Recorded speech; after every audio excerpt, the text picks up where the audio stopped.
The Fox 29 10 o'clock news starts now. We've got you covered. I'm tracking the very latest on Helene and its local impacts to our area. I'll time it all out for you coming up. It's going to hit the northern part of Florida, and it's going to keep moving. Hurricane Helene is gaining strength as it takes aim at Florida's Gulf Coast. Our team of reporters are on the ground across the state, keeping an eye on conditions to keep you safe. I'm Joe Lopez in Steinhatchee, where windows are boarded up and evacuation orders are issued as people here are preparing for their third hurricane in just over a year. With Helene barreling towards Florida, counties across our area are bracing for the storm's potential impacts. Our coverage of Hurricane Helene starts right now.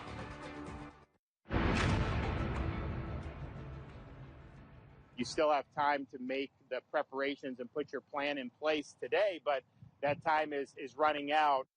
The clock is ticking for Floridians to prepare or get to safer ground. Emergency evacuations are underway now in parts of Florida. Hurricane Helene is expected to grow into a massive and destructive Category 4 storm. The National Hurricane Center increased the risk for the storm as it takes aim at Florida's Big Bend area. Many people there are, of course, filling up sandbags and gathering supplies as the storm continues its path toward the state. We have team coverage tonight as Helene's powerful outermost bands are already hitting parts of Florida. All 5 counties in our viewing area are under a tropical storm warning. Our team of meteorologists tracking the timing of Helene's impacts. We want to begin with First Alert meteorologist James Whelan with the latest. Yeah, and this is the 8 o'clock update on the stats here. 85-mile-per-hour winds moving to the north. This will move in the matter of 15, 20 minutes or so. So on more what to expect for the rest of the night and into tomorrow, let's go to meteorologist Francis Payton. Well, James, as we already know, this is going to be a long night tonight and into tomorrow morning. We're continuing between Friday and into Saturday. Francis, thank you. The National Hurricane Center, again, reiterating some of what James said, projects that Helene will make landfall tomorrow evening along the Big Bend area or region. It's expected to rapidly intensify again over the next 24 hours. Mandatory evacuations are in place for the entire population of the Gulf, Wakulla, and Taylor counties. 12 other counties also have mandatory evacuations in place for residents in those low-lying areas. Helene is causing flight delays throughout the state as well. Tampa International Airport says it is suspending operations early tomorrow morning. All public schools in our viewing area now will be closed tomorrow. So that's Palm Beach, Martin, St. Lucie, Indian River, and Okeechobee counties. Those districts are also canceling after-school activities, including extracurricular and athletic activities tomorrow.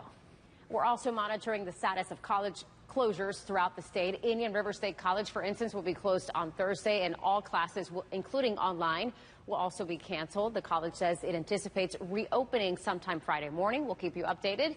Florida State University is currently closed through Sunday. Florida A&M, the University of Florida, and the University of Central Florida have all canceled classes for tomorrow on Thursday.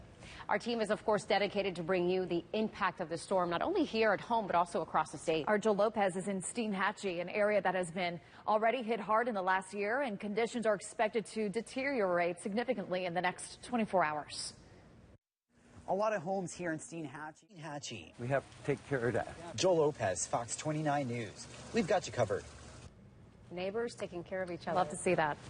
Helene hasn't even made landfall yet, but we're already tracking the first injury related to the storm. Our Ethan Stein is in West Palm Beach with what we're learning. Crews are done making repairs. Ethan Stein, Fox 29 News. We've got you covered. As Hurricane Helene approaches Florida, areas like the Treasure Coast are under a tropical storm warning.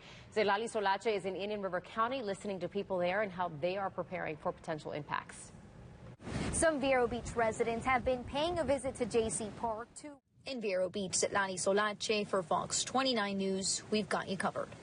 Over in Fort Pierce, we sent our Cassandra Garcia to find out what measures the city and businesses are taking there as they brace for Helene. I'm in the parking lot of Little Jim's at Bait and Tackle. They're open until sundown. In Fort Pierce, Cassandra Garcia, Fox 29, we've got you covered. Stay with Fox 29 as Helene gets closer to landfall. You can track the storm and get the latest updates from our First Alert weather team at WFLX.com. When we return, we check in at St. Lucie County and the preparations underway there. And a toddler we first reported missing yesterday was found dead hours later. We'll have those details next.